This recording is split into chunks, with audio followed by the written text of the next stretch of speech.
बिस्मिल्लाहिर्रहमानिर्रहीम। अस्सलाम वालेकुम नाजरीन, आप देख रहे हैं मेरा यूट्यूब चैनल और मैं हूं मोहम्मद अहसन इरशाद।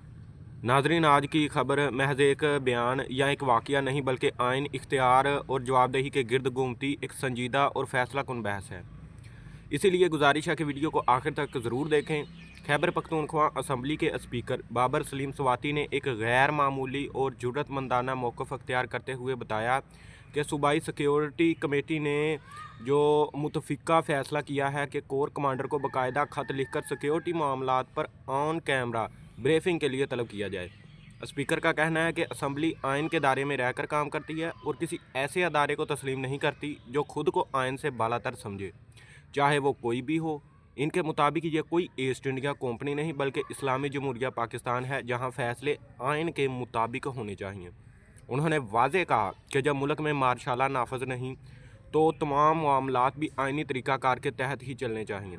स्पीकर बाबर सलीम स्वाति ने सबसे अहम सवाल ये उठाया कि खैबर पख्तूनख्वा में 2001 से फ़ौजी ऑपरेशन जारी है, 5 डिवीज़न्स तैनात हैं और आला सतह के जनरल्स क़यादत कर रहे हैं। इसके बावजूद 25 साल गुजरने के बाद भी अगर मुकम्मल अमन कायम नहीं हो सका तो इसकी वजूहात कौम के सामने लाना ज़रूरी है। उनका कहना था कि अगर कामयाबियां हासिल हुई हैं तो इन पर बात की जाए और अगर नाकामी हुई है तो इसकी ज़िम्मेदारी और वजूहात वाज़ेह की जाए। इसी मकसद के लिए कोर कमांडर से ब्रीफिंग मांगी गई है, जो मुकम्मल तौर पर आइनी हक है। इसी दौरान एक और अहम पेशरफ्त सामने आई है, जहां तहरीक तहफ़्फ़ुज़ आइन पाकिस्तान ने खिते में बिगड़ती हुई सूरत हाल, ख़ास तौर पर मशरकी वस्ती में बढ़ती कशीदगी के तनाज़र में पार्लियामेंट का जॉइंट सेशन बुलाने का फ़ैसला कर दिया है। तहरीक का मौक़िफ़ है कि आज फ़ैसले ना पार्लियामेंट में हो रहे हैं और ना ही मुंतखब अवामी नुमाइंदे इन फ़ैसलों के ज़िम्मेदार बनाए जा रहे हैं, जबकि असरात और बोझ बाल आखिर अवाम और सियासी क़यादत को ही उठाना पड़ता है। तहरीक ने मुतालबा किया है कि खारजा पॉलिसी, इलाकाई जंगी हालात, ईरान, फ़लस्तीन और आलमी ताकतों के इक़दामात पर खुले फ़ॉर्म में बहस की जाए ताकि इज्तिमाई दानिश के तहत कौमी पॉलिसी तरतीब दी जाए। कौमी पॉलिसी नाज़रीन, तारीख़ गवाह है कि जंगें हमेशा ताकतवर तबकों और जर्नैलों को फ़ायदा देती हैं, जबकि आम आदमी को इन जंगों की भारी कीमत चुकाना पड़ती है। अफ़गानिस्तान की जंग हो या दहशत गर्दी के ख़िलाफ़ जंग, पाकिस्तान ने लाखों जानों का नुकसान उठाया, मईशत कमज़ोर हुई, असला और मुनशियात कल्चर परवान चढ़ा, लेकिन फ़ायदा चंद मखसूस तबकात को ही हुआ।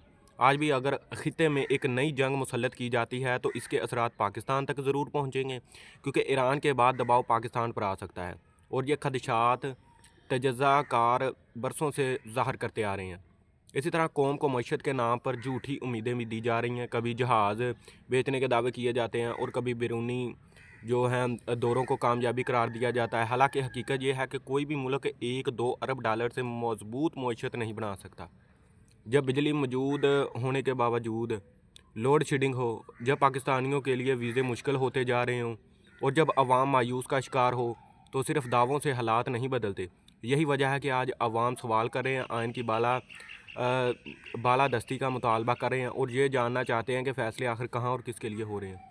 नाज़रीन, यही वो बुनियादी सवाल है जिस पर आज की सियासत, आइन और रियासती ढांचे की सिमत का तयन होगा। अब फैसला अवाम के हाथ में है कि वो खामोश रहते हैं या सवाल उठाते हैं। अपनी राय कमेंट में ज़रूर दें, वीडियो को लाइक करें, चैनल सब्सक्राइब करें और सच के साथ खड़े रहें। अल्लाह हाफिज़।